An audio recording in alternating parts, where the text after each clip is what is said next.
She thought she was being arrested. He knew it was the moment that would change everything. One accidental meeting at a birthday party. One look, and a spark impossible to ignore. A police officer. A banker. A city filled with lights, sirens, and love. From first dates to a shared apartment. From jealousy and the past, to choosing each other. From a public proposal surrounded by police cars, to the quiet happiness of a family home, where two little boys head out on special missions every morning. This is not a story about a perfect life. It's a story about real love, about choice, about family, about home. Love Stories Max. Welcome to my channel. Enjoy watching, friends. Under the sound of sirens. I arrived at Alex's birthday a little earlier than I planned. In my hands was a bottle of wine wrapped in brown craft paper, and in my heart, a soft nervous flutter. As if I somehow knew that something important was about to happen, even though I didn't yet know what. Alex's apartment was already alive with celebration. Indie pop played quietly from the speakers. Someone was laughing a little too loudly in the kitchen, and the air smelled like pizza, oranges, and perfume. I took off my coat, adjusted my hair in the hallway mirror, and that was the exact moment he appeared. Peter.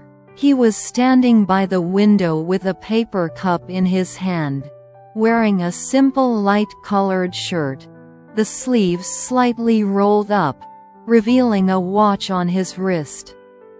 He was smiling, not loudly, not for show, but the kind of smile of someone who was truly taking in every moment of the evening. When our eyes met, something inside me clicked softly. It didn't crash. It didn't explode.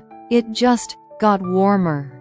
"Sophia, this is Peter," Alex said a little later, when he gathered us all around the table. "Nice to meet you," Peter said, looking straight at me, as if no one else in the room existed. I noticed how he listened. Really listened.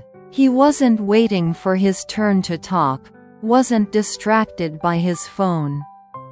When I shared some small detail about my work, he nodded, asked thoughtful follow-up questions, smiled exactly where it felt genuine, not polite. We ended up standing next to each other by chance near the snack table. I laughed when some sauce spilled onto my napkin, and he handed me a clean one without saying a word. Just a gesture. Small, but so attentive. "Do you always get nervous at parties?" he asked quietly. "Only at the ones where I meet strangers who look at me like they've known me for a long time," I replied without even thinking. He laughed, and that laugh, warm, slightly husky, settled somewhere deep inside me. Later, we stepped out onto the balcony. The night air was cool. The city glowed with lights, and laughter and music drifted out from the apartment behind us. Peter offered me his sweater because I was cold, and in that moment I realized, this wasn't just attraction. It was a feeling of safety. Like with him, I could be myself. Not prettier, not better, just real.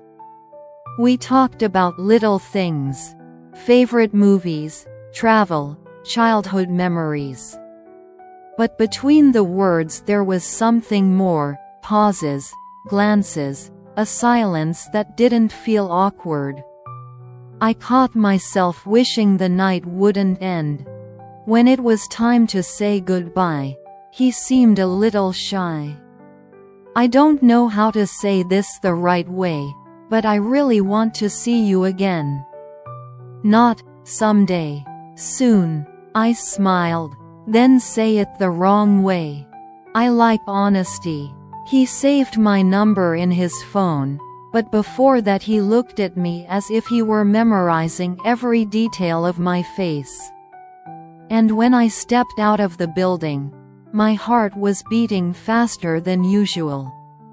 That night, I couldn't fall asleep for a long time. I replayed his voice, his smile, the warmth of his sweater on my shoulders. And for the first time in a long while, I didn't feel alone. It was as if life quietly whispered, "This is it, the beginning." And I believed it. After that night, life seemed to change its rhythm. Not suddenly, gently. Peter began to appear in my days little by little. Morning texts, short calls just to hear your voice, coffee after work that always lasted longer than planned. He remembered the small things. The kind of milk I like. That I'm always cold, even in spring. That when I'm nervous, I twist the ring on my finger. And every time he noticed, he'd simply take my hand. No words. Just a quiet way of saying, "I'm here." Our dates were simple, and that's what made them precious. Evening walks through the city, grocery shopping together, cooking pasta while he played music a little too loud. I caught myself realizing that happiness isn't fireworks. It's silence next to the right person. And then Amanda appeared. I first heard her name by accident. He received a message. The phone screen lit up for a second, and I saw it. "We need to talk." The name, Amanda. Peter noticed my glance right away. He didn't hide the phone. Didn't change the subject. "That's my ex," he said calmly. "She shows up from time to time." I nodded, but something tightened inside my chest. Jealousy, quiet, uncomfortable, shy. I didn't make a scene or ask too many questions, but that evening I held myself a little tighter than usual. Amanda wanted him back. She texted, called, reminded him of what they once had. I didn't hear this from someone else. Peter told me himself. Honestly, openly. And that honesty hurt, and at the same time, brought peace. One evening, he came over late. Just knocked on my door. "She told me today that we could try again," he said, looking straight into my eyes. "And I told her you can't step into the same river twice. What we had is in the past. Now, there's you." I didn't say anything. I just hugged him. And in that silence, I felt us grow closer than ever before. Not because there were no fears, but because there was truth. After that, he held my hand a little tighter. And I learned to trust, not perfectly, but sincerely. We talked about the future in whispers, as if we were afraid to scare it away. About travel, about home, about one day. Loving Peter isn't about jealousy that burns. It's about choice. A quiet, daily, warm choice. And I knew, if shadows from the past ever tried to return, we would only grow closer. Because now, we are us. When Peter and Alex became more than just names and turned into part of my everyday conversations, I realized that being a police officer isn't only about uniforms and serious faces. It's also about funny calls, strange situations, and laughter in the middle of the night. They were partners. A perfect, slightly chaotic team. Alex, loud, expressive, always holding a cup of coffee. Peter, focused, observant, the one who noticed every detail. They often picked me up after work, and I'd listen to their stories. A grandmother calling the police about a suspicious cat, or someone trying to escape on an electric scooter with a dead battery. I worked at a bank, in the loan department. Numbers, contracts, clients with serious expressions and questions like, "Can I do this without paperwork?" Sometimes I joked that my job was no less dangerous than theirs. Just instead of criminals, I had interest rates and deadlines. We started living together in a rented apartment. Small, but ours. Morning coffee in the kitchen. Peter always making it stronger than I liked. His uniform neatly laid out on a chair. My folders and notes constantly moving from one table to another. We were learning how to be together in the little things, and that mattered the most. That day, I left the bank later than usual. My head was full of numbers, my legs tired. And suddenly, I saw police cars. A lot of them. Red and blue lights, a blocked sidewalk, people stopping to watch. I walked closer, trying to pass through. "Excuse me, I work here." "Ma'am, one moment," one of the officers said, glancing at his phone. "You match the description." I froze. "What description?" The officers exchanged a look, and very seriously escorted me into a police car. My heart was pounding. I had no idea what was happening, and my mind raced with 1,000 thoughts, from ridiculous to alarming. And then the car door opened. I looked up, and saw Peter. He stood right in front of me. In uniform, holding a huge bouquet of flowers. He smiled the way he only does when he's truly nervous. Then he dropped to one knee. "Sophia," he said, loud and gentle at the same time, "you came into my life just as unexpectedly as this little detention today." And from that moment on, I knew. I want to spend every morning, every evening, and every quiet day with you. Will you marry me? Applause erupted around us. The officers laughed, someone even turned on a siren. Alex winked at me from behind a car. And I was crying and laughing at the same time. "Yes," I whispered. "Yes, of course." Peter slipped the ring onto my finger and hugged me so tightly the whole world disappeared. And in that moment, surrounded by flashing lights and loud sirens, I knew.